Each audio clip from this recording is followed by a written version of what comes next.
قوله عز وجل: الله يبسط الرزق لمن يشاء ويقدر، أي يوسع على من يشاء ويضيق على من يشاء. وفرحوا بالحياة الدنيا، يعني مشركي مكة أشروا وبقروا. والفرح لذة في القلب بنيل المشتهى، وفيه دليل على أن الفرح بالدنيا حرام. وما الحياة الدنيا في الآخرة إلا متاع، أي قليل ذاهب. قال الكلبي: كمثل السكرجة والقصعة والقدح والقدر ينتفع بها ثم تذهب.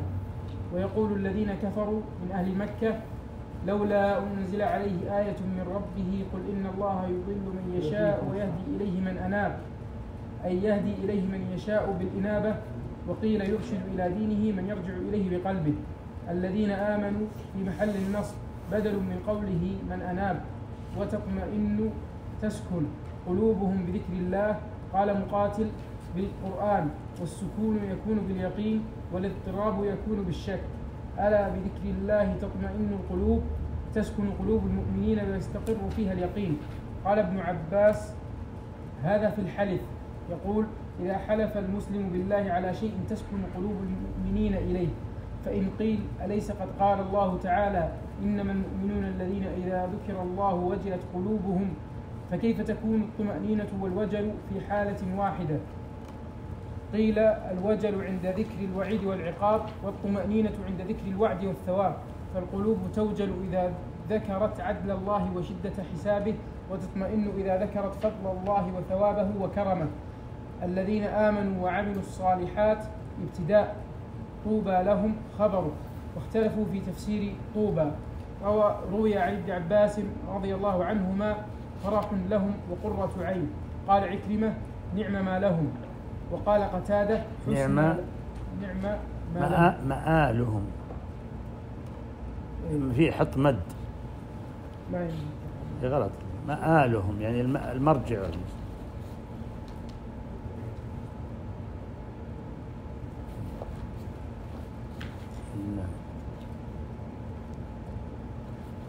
نعم مآلهم. وقال قتادة: حسنى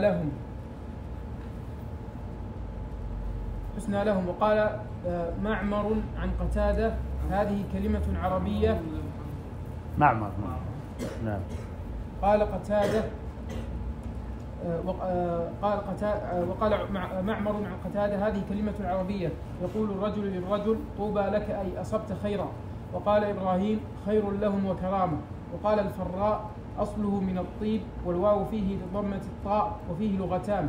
تقول العرب: طوباك وطوبى لك، أي لهم الطيب. وحسن مآب، أي حسن المنقلب. قال سعيد بن جبير عن ابن عباس: طوبى اسم الجنة بالحبشية. قال الربيع: هو البستان بلغة الهند. وروي عن أبي أمامة وأبي هريرة وأبي الدرداء قالوا: طوبى شجرة في الجنة تظل الجنان كلها. وقال عبيد بن عمير: هي شجرة في جنة عدن، أصلها في دار النبي صلى الله عليه وسلم. وفي كل دار وغرفة غصن منها لم يخلق الله لونا ولا زهرة إلا وفيها منها إلا السواد. ولم يخلق الله تعالى فاكهة ولا ثمرة إلا وفيها منها تنبع من أصلها عينان، الكافور والسلسبيل. قال مقاتل: كل ورقة منها تظل أمة عليها ملك يسبح الله عز وجل بأنواع التسبيح. روي عن أبي سعيد الخدري رضي الله عنه أن رجلا سأل رسول الله صلى الله عليه وسلم: ما طوبى؟ قال: شجرة في الجنة مسيرة 100 سنة، ثياب أهل الجنة تخرج من أكمامها. وعن معاوية بن قرة عن أبيه يرفعه: طوبى شجرة غرسها الله تعالى بيده ونفخ فيها من روحه، تنبت الحلي والحلل، وإن أغصانها لترى من وراء سور الجنة. أخبرنا محمد بن عبد الله بن أبي توبة أخبرنا محمد بن أحمد بن الحارث أخبرنا محمد بن يعقوب الكسائي أخبرنا عبد الله بن محمود أنبأنا إبراهيم بن عبد الله الخلال حدثنا عبد الله بن المبارك عن إسماعيل بن أبي خالد عن زياد مولى بني مخزوم أنه سمع أبا هريرة رضي الله عنه يقول: إن في الجنة لشجرة يسير الراكب في ظلها 100 سنة لا يقطعها، اقرأوا إن شئتم، وظل ممدود. فبلغ ذلك كعبا فقال: صدق، والذي أنزل التوراة على موسى عليه السلام والقرآن على محمد صلى الله عليه وسلم. لو أن رجلا ركب حقة أو جدعة حقة. لو أن رجلا ركب حقة أو جدعة يعني من الإبل، الحقة من الإبل. نعم. ركب حقة أو جذعة ثم دار بأصل تلك الشجرة ما بلغها حتى يسقط هرما، إن الله تعالى غرسها بيده ونفخ فيها من روحه، وإن أفنانها لمن وراء سور الجنة، ما في الجنة نهر إلا وهو يخرج من أصل تلك الشجرة. وبهذا الإسناد عن عبد الله بن المبارك عن معمر عن الأشعث بن عبد الله عن شهر بن حوشب عن شهر بن حوشب عن أبي هريرة رضي الله عنه قال: في الجنة شجرة يقال لها طوبى، يقول الله عز وجل لها: تفتقي لعبدي عما شاء، فتنفتق له عن فرس بسرجه ولجامه وهيئته كما شاء، يفتق له عن الراحلة برحلها وزمامها وهيئتها كما شاء، وعن الثياب. قوله عز وجل: حسبك.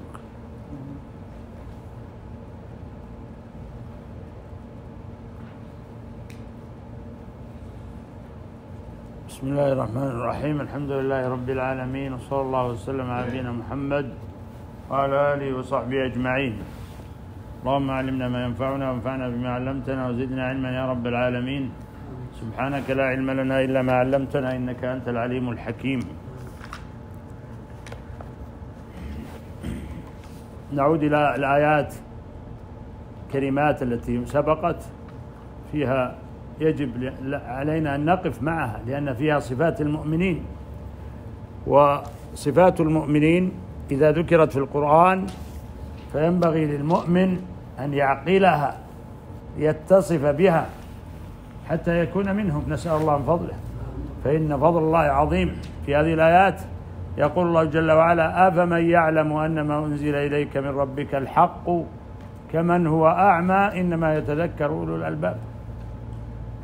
يعني أن الله عز وجل أنزل الكتاب وأنزل الهدى كما ذكر الله عز وجل في هذه السورة وفي غيرها، في آيات كثيرات من كتابه بين أن الله عز وجل أنزل هذا القرآن هدى للناس وبينات، وأنه فيه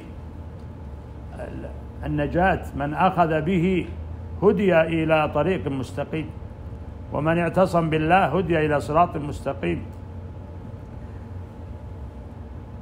ولا بد أن يحصل الإيمان اليقيني، الإيمان الذي لا يخالطه الشك، إيمان تام بأن هذا الذي أنزل على نبينا محمد صلى الله عليه وسلم هو الحق، وأنه لا يأتيه الباطل كما أخبر الله عز وجل من بين يديه ولا من خلفه، تنزيل من حكيم حميد. فإذا حصل هذا العلم اليقيني أورث صفات عظيمة كريمة الله عز وجل يهبها لهؤلاء المتصفين بهذا الإيمان. فيقول الله عز وجل بعد أن ذكر الآيات في أول هذه السورة الكريمة وأن الله عز وجل أنزل القرآن والهدى وضرب له المثالين، المثال الناري والمثال المائي، أنزل من السماء ماء فسالت أودية بقدرها، وهو مثال على الهدى الذي أنزله الله عز وجل. قال: أفمن يعلم أن ما أنزل إليك من ربك الحق كمن هو أعمى. يعني لا يستوي من يعلم علما يقينيا أن هذا القرآن إنما أنزل من عند الله وأنه حق لا مرية فيه، ومن هو في غيه يعمى وفي ضلالته أعمى. وهذا العمى هو العمى البصيرة، فإنها لا تعمى الأبصار ولكن تعمى القلوب التي في الصدور، نسأل الله العافية. فعمى القلب هو العمى الخطير، فلا بد الإنسان أن يحذر من أن يعمى قلبه فيضل، وكل ما يزيد قلبه إبصارا وهدى يقرب إليه ويحرص عليه، ومنها مجالس الذكر والقرآن. فإن هذه المجالس الكريمة العظيمة التي تحفها الملائكة تغشاها الرحمة وتتنزل عليها السكينة هي مما تورث القلب بصيرة ونورا. فيقول الله عز وجل: أفمن يعلم أن ما أنزل إليك من ربك الحق كمن هو أعمى. يعني لا يستوي أبدا. أفمن يمشي مكبا على وجهه أهدى أم من يمشي سويا على صراط مستقيم.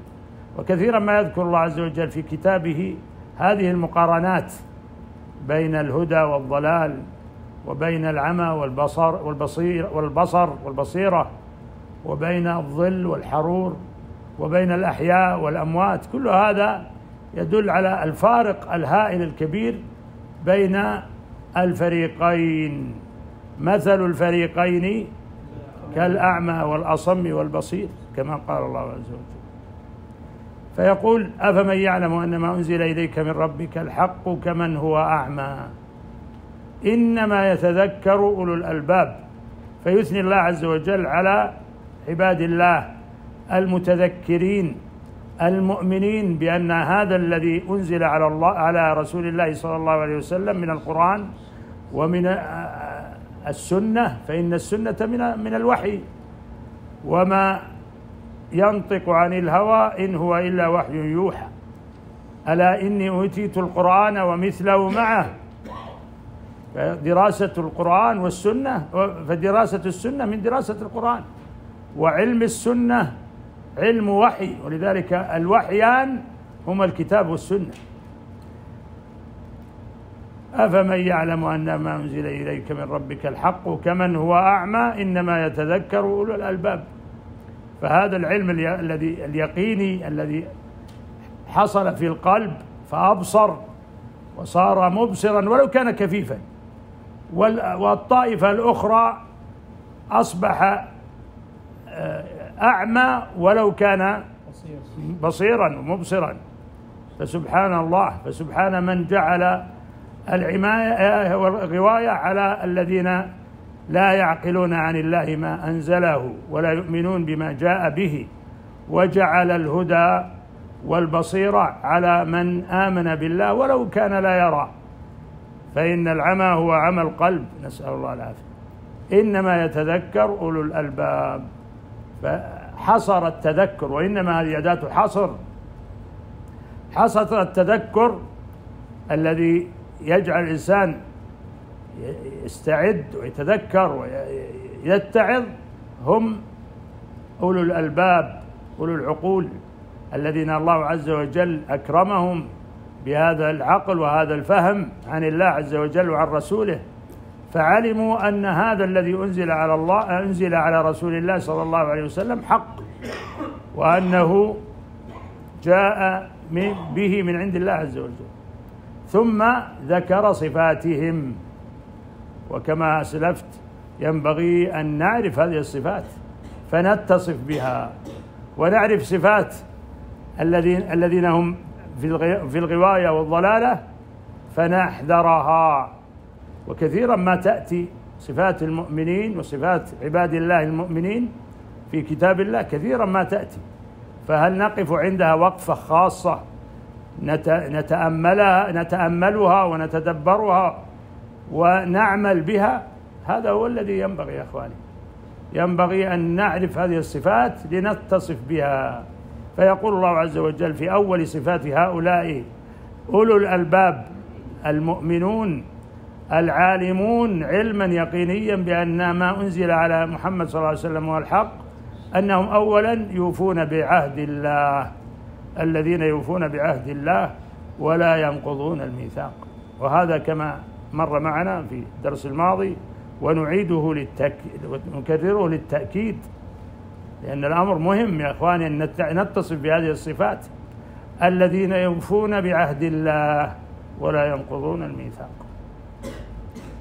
فأول ميثاق وأول عهد يوفون به عباد الله المؤمنون العالمون بأن ما أنزل على رسول الله صلى الله عليه وسلم هو الحق، المتذكرون أولو الألباب أنهم يوفون بعهد الله بالتوحيد، بتوحيد الله عز وجل، وبالسمع والطاعة لربهم عز وجل. وقد قال الله عز وجل: واذكروا نعمة الله عليكم وميثاقه الذي واثقكم به إذ قلتم سمعنا وأطعنا، إذ قلتم سمعنا وأطعنا. هذا الميثاق الذي واثق به المؤمنون، وعلى رأسهم صحابة النبي صلى الله عليه وسلم، خيرة الخلق بعد النبي صلى الله عليه وسلم، هو الذي ذكره الله عز وجل في هذه الآية من سورة المائدة: واذكروا نعمة الله عليكم. هذه نعمة عظيمة. وميثاقه، ميثاق الذي واثقكم به إذ قلتم سمعنا وأطعنا واتقوا الله إن الله عليم بذات الصدور. وقد جاء في آخر سورة البقرة قول الله عز وجل: آمن الرسول بما أنزل إليه من ربه والمؤمنون كل آمن بالله وملائكته وكتبه ورسله لا نفرق بين أحد من رسله وقالوا سمعنا وأطعنا غفرانك ربنا وإليك المصير. ولها خبر عجيب هذه الآية، فإن الصحابة رضي الله عنهم لما نزلت هذه الآية: وإن تبدوا ما في أنفسكم أو تخفوه يحاسبكم به الله، كأنه شق عليهم رضي الله عنهم، وجاءوا إلى النبي صلى الله عليه وسلم يقولون: كلفنا من الأعمال ما نطيق، الصلاة والصوم والزكاة، ونزلت عليك آية لا نطيقها، يعني أن الله عز وجل يحاسب على ما تخفيه الأنفس والصدور. فغضب الرسول صلى الله عليه وسلم أن يراجعه هؤلاء الصحب الكرام في شيء نزل من عند الله، فغضب وقال: أتريدون أن تقولوا كما قالت بنو إسرائيل سمعنا وعصينا؟ قولوا سمعنا وأطعنا، يعني لا تراجعوا في شيء. فرضي الله عنهم هم رجاعون إلى الحق، فلما رأوا غضب النبي صلى الله عليه وسلم قالوا كما أمرهم صلى الله عليه وسلم، فإنه أمرهم أن يقولوا إيش؟ سمعنا وأطعنا. فقالوا سمعنا وأطعنا وذلت بها ألسنتهم وآمنت بها قلوبهم، قالتها ألسنتهم وذلت بها قلوبهم، يعني صدقوا في قولهم رضي الله عنهم. فلما كان علم الله ذلك منهم وهم أفضل الخلق والذين اصطفاهم الله عز وجل لصحبة نبيه صلى الله عليه وسلم، أنزل نسخها في قوله: لا يكلف الله نفسا إلا وسعها، لا يكلف الله نفسا إلا وسعها، لها ما كسبت وعليها ما اكتسبت. وهذا فضل من الله عز وجل. ربنا لا تؤاخذنا إن نسينا وأخطأنا، ربنا ولا تحمل علينا إصرا كما حملته على الذين من قبلنا، ربنا ولا تحملنا ما لا طاقة لنا به، واعف عنا واغفر لنا وارحمنا أنت مولانا فانصرنا على القوم الكافرين. وفي كلها يقول الله: قد فعلت. وهذا من فضل الله عز وجل وكرمه وإحسانه أن نسخ هذا الأمر، وهو المحاسبة على ما تكنه الصدور. فأشار الله إليها بقوله: هذه الميثاق الذي واثق به الصحابة الكرام رضي الله عنهم ربهم ورسولهم صلى الله عليه وسلم بأن قالوا سمعنا وأطعنا، وعدها الله عز وجل نعمة عظيمة عليهم بقوله: واذكروا نعمة الله عليكم وميثاقه الذي واثقكم به إذ قلتم سمعنا وأطعنا. فهكذا المؤمنون يقولون سمعنا وأطعنا. فهذا ميثاق عظيم ينبغي أن يواثق العبد به ربه عز وجل، أن يقول سمعنا وأطعنا. فكل ما جاء به الرسول صلى الله عليه وسلم نسمع ونطيع، وكل ما جاء في كتاب الله عز وجل نسمع ونطيع. فهذا من أخص صفات المؤمنين الذين قال الله عز وجل عنهم: أفمن يعلم أن ما أنزل إليك من ربك الحق كمن هو أعمى إنما يتذكر أولو الألباب الذين يوفون بعهد الله ولا ينقضون الميثاق. وكذلك المواثيق التي يجرونها بين أن بين بعضهم البعض بين عباد الله أيضا يلتزمون بها ويوفون بالعهد بها. وأوفوا بالعهد إن العهد كان مسؤولا.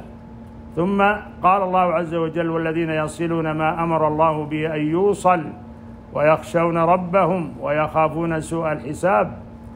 وهذه الآية تدل على أن الله عز وجل يأمر بأمور كثيرة أن توصل تستمر الصلة بها، ومن أعظمها وأعلاها صلة الرحم، ومن أعلى صلة الرحم إيش؟ بر الوالدين. هذا البر الذي أمر الله عز وجل وقضى وحكم به وقرنه بحقه جل وعلا، فقال: وقضى ربك ألا تعبدوا إلا إياه وبالوالدين إحسانا. فإن هذا من صلة ما أمر الله به أن يوصل. ومن الأوجه في تفسيرها أنهم يؤمنون بالكتب والأنبياء الذين سبقوا، فيصلون آخر الأمر بأوله، كما قال الله عز وجل: ولقد وصلنا لهم القول لعلهم يتذكرون. يعني أن الله عز وجل لم يزل ينزل الكتب ويرسل الرسل ويقيم الحجة على عباده، فحتى وصل الأمر إلى إيش؟ إلى النبي الخاتم محمد صلى الله عليه وسلم، فختم الله به الرسالات وأنزل هذا الكتاب المهيمن وحفظه إلى قيام الساعة. فقال والخطاب للمشركين من قريش: ولقد وصلنا لهم القول لعلهم يتذكرون الذين آتيناهم الكتاب من قبلهم بيؤمنون. هذه من أوجه تفسيرها. وإن كان القول الأول في صلة ما أمر الله به أن يوصل من الأرحام ومن ما يجب عليك صلته مثل الجيران، وأيضا صلة المساكين والأيتام، وكل ما يجب أن يوصل ويأمر به الله عز وجل أن يوصل، هؤلاء المؤمنون يصلونه ويقومون به ويعملونه. فهم يصلونه لأن الله أمر أن يوصل، أمر به أن يوصل. ويخشون ربهم أيضا، يخشون مع عملهم هذا الخشية لا تفارقهم، يخافون أن يقدموا على ربهم فيحاسبهم على الصغير والكبير، فإن الله عز وجل يحاسب العباد على الصغير والكبير، ومن نوقش الحساب فقد عذب. لكن الله عز وجل من فضله وكرمه وإحسانه يمن على المؤمنين فيكون حسابهم إيش؟ يسيرا. أما الكفار فيكون حسابهم عسيرا. وقالوا: ما لهذا الكتاب لا يغادر صغيرة ولا كبيرة إلا أحصاها. فيحصي الله عز وجل عليهم القطمير والفتيل، فلا يفوت الله عز وجل شيء من أعمالهم، لأن الله عز وجل يحصيها ويكتبها عليهم. فلذلك المؤمنون يخشون ربهم إن يقدموا عليه فيحاسبهم، ويخافون سوء الحساب. ثم قال جل وعلا: والذين صبروا ابتغاء وجه ربهم وأقاموا الصلاة وأنفقوا مما رزقناهم سرا وعلانية ويدرؤون بالحسنة السيئة أولئك لهم عقبى الدار.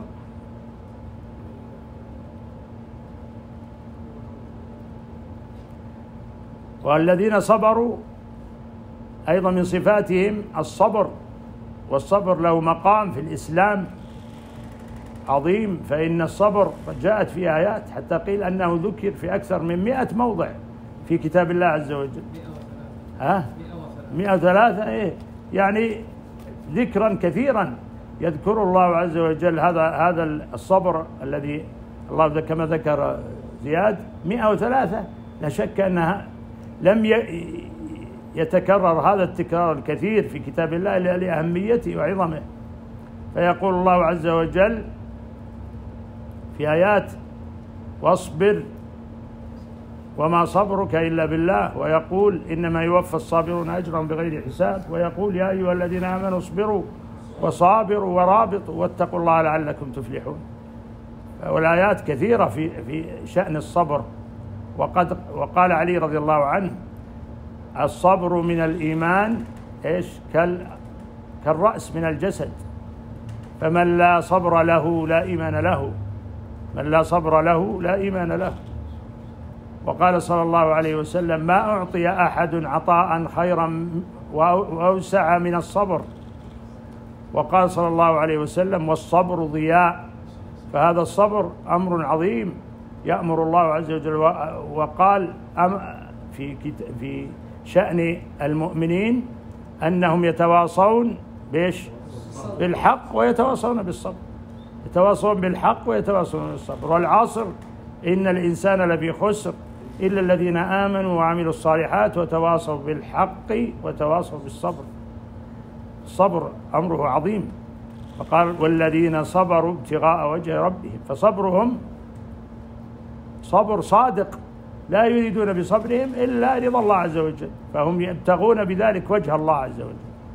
والصبر كما مر معنا 3 أنواع: صبر على طاعة الله، وصبر عن معصية الله، وصبر على أقدار الله المؤلمة. فالمؤمنون يصبرون هذا الأنواع 3 يقومون بها، فيصبرون على طاعة الله يا أيها الذين آمنوا اصبروا وصابروا ورابطوا، ويصبرون عن معصية الله، فإذا عندهم ما يدفعهم إلى المعصية ولكن هم يتركونها ويصبرون عنها ابتغاء وجه الله. وهذا من فضل الله عز وجل عليهم أن منحهم الصبر، ولم يستطع أحدهم أن يصبر، غيرهم لم يستطع أن يصبر عن هذه المعاصي. فإذا عنت معصية كان المؤمن صبارا عنها بعيد يبتعد عنها، وأما غير المؤمن فإنه يتهوك فيها ويقع فيها. فهذا من أنواع الصبر عن معاصي الله عز وجل. وأقاموا الصلاة، هذه لفظة أقاموا الصلاة ذكر الله عز وجل في كتابه كثيرا إقامة الصلاة. والإقامة بمعنى الإتيان بها على الوجه التمام والكمال، الوجه الذي يريد الله عز وجل. وهذه الإقامة أن تأتي بها كما أمرك الله عز وجل. وكيف نصلي كما صلى رسول الله صلى الله عليه وسلم. وذكرت أيضا الصلاة في مواضع كثيرة في القرآن أكثر من 100 مرة. هل ذكر فيها كيفية الصلاة أو صفتها؟ لم يذكر، حتى ولم يذكر عدد ركعاتها، ولا يعني أن الظهر 4 ركعات أو الفجر 2 أو العصر، لم يذكر. فدل على أن هذا يؤخذ من إيش؟ من سنة رسول الله صلى الله عليه وسلم. ألا إني أوتيت القرآن ومثله معه، وأنه لا يكمل الإيمان إلا بالإيمان بالوحيين الكتاب والسنة، ولا يكمل العلم إلا بالعلم بالكتاب والسنة، العلم بالكتاب والسنة. فأقاموا الصلاة أن أصليها كما صلاها رسول الله صلى الله عليه وسلم، صلوا كما رأيتموني أصلي. والإقامة الصلاة يشير إليها الله عز وجل في آيات كثيرة في القرآن، إقامة يدل على أن فيه نأتي بها على وجه التمام والكمال، وليس أداء فقط، وإنما إقامة يدل على معنى عظيم، وهو أن نأتي بالصلاة كما يريدها الله عز وجل. وذكر الله عز وجل الصلاة في آيات كثيرة، وأثنى على عباده الخاشعين بهذه الصلاة في هذه الصلاة، فقال قد أفلح المؤمنون الذين هم في صلاتهم خاشعون. ثم ذكر صفات من صفات المؤمنين إلى أن ختمها بالمحافظة على الصلاة: والذين هم على صلواتهم حافظون أولئك هم الوارثون الذين يرثون الفردوس هم فيها خالدون، نسأل الله من فضله. فبدأ بالصلاة وختم بالصلاة. فهذه الآيات هذه التي نحن فيها، وكذلك الآيات في سورة المؤمنون في صفات المؤمنين، ينبغي إخواني أن ننتبه لها وأن نتدبرها ونتأملها ونقف عندها طويلا، وأن نعود إليها نتأملها ونتدبرها ونعمل بها. فالله عز وجل أثنى في كتابه في آيات كثيرة على الذين يقيمون الصلاة، وقال الله عز وجل: وأقم الصلاة إن الصلاة تنهى عن الفحشاء والمنكر. فما هي الصلاة التي تنهى عن الفحشاء والمنكر؟ هي الصلاة التامة التي يؤديها الإنسان كما جاء الهدي فيها عن النبي صلى الله عليه وسلم. أما أن يؤديها الإنسان وهو غافل لاهٍ أو ينقرها نقرا أو يخل فيها، فإن هذا ينقص من أجره، يسقط عنه الفرض ولكن لا يتم بالأجر، ويكون قد أقام الصلاة كما أمر الله عز وجل بقوله: وأقاموا الصلاة. ثم قال: وأنفقوا مما رزقناهم سرا وعلانية. وأنفقوا مما رزقناهم سرا وعلانية. والذين صبروا ابتغاء وجه ربهم وأقاموا الصلاة، كثيرا ما يقرن الله عز وجل الصبر مع الصلاة في آيات كثيرة: واستعينوا بالصبر والصلاة وإنها لكبيرة إلا على الخاشعين. فالصبر دائما مقرون بالصلاة، والصلاة فيها صبر. ألا ترون أن الرجل ينام ويلتذ بالمنام وبالفراش، ثم يسمع منادي الله عز وجل: حي على الصلاة، حي على الفلاح، فينفض عنه هذا الفراش الوثير وينهض ليتوضأ ويذهب إلى ويصف بين يدي الله عز وجل مع إخوانه المؤمنين. هذا إذن يحتاج صبر ومصابرة. فلذلك ربط الله عز وجل كثيرا بين الصبر والصلاة. ثم قال: وأنفقوا مما رزقناهم سرا وعلانية ويدرؤون بالحسنة السيئة أولئك لهم عقبى الدار.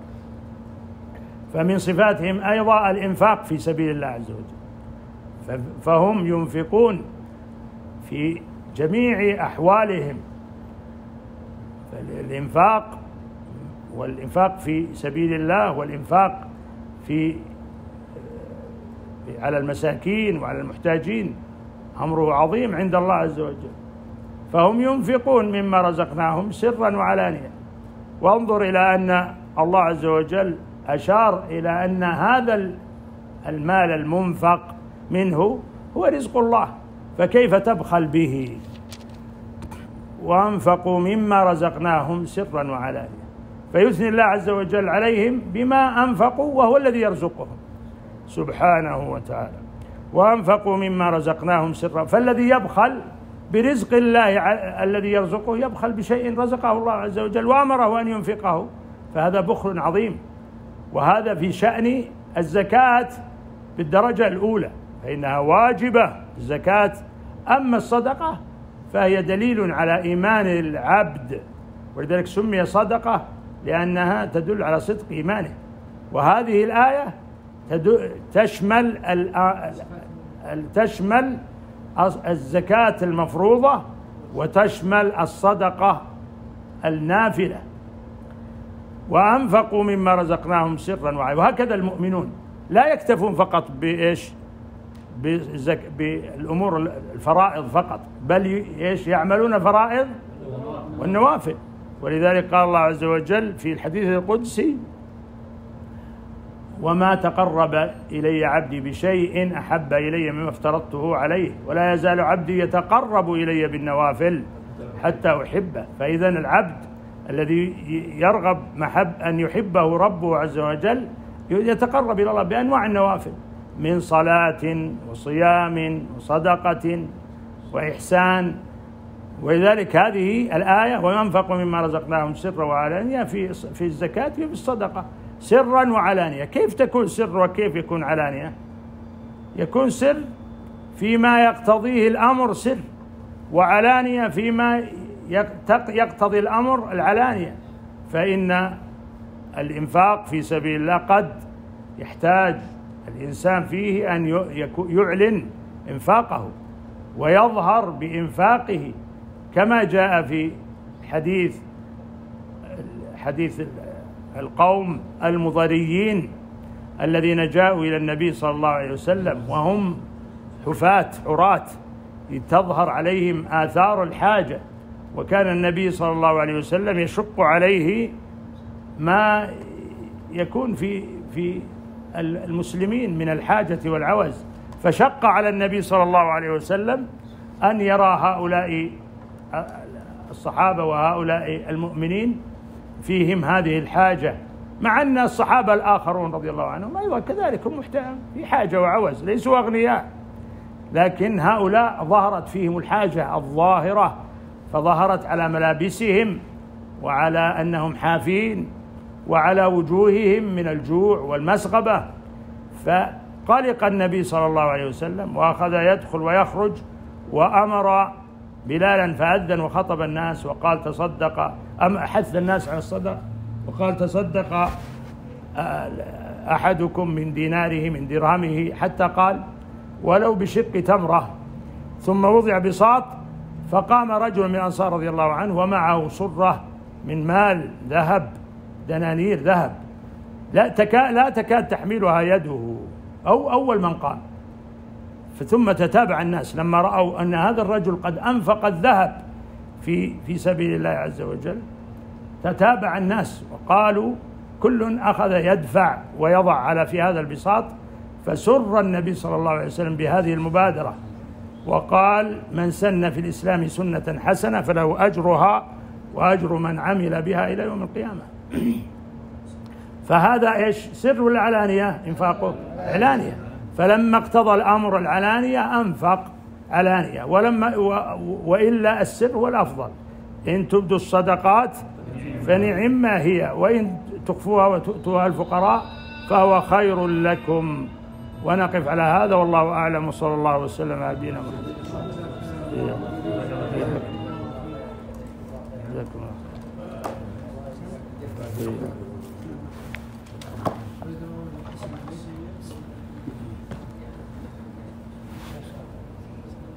سلام على عبد المجيد، حياك الله، جزاكم خير، شلونك؟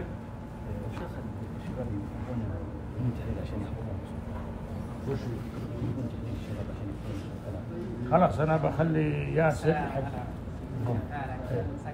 يعلم ياسر لا تجمعون ياسر إن شاء الله إن شاء الله. إي تمام هذا جيد. إي زين. سلامتك. جزاك الله.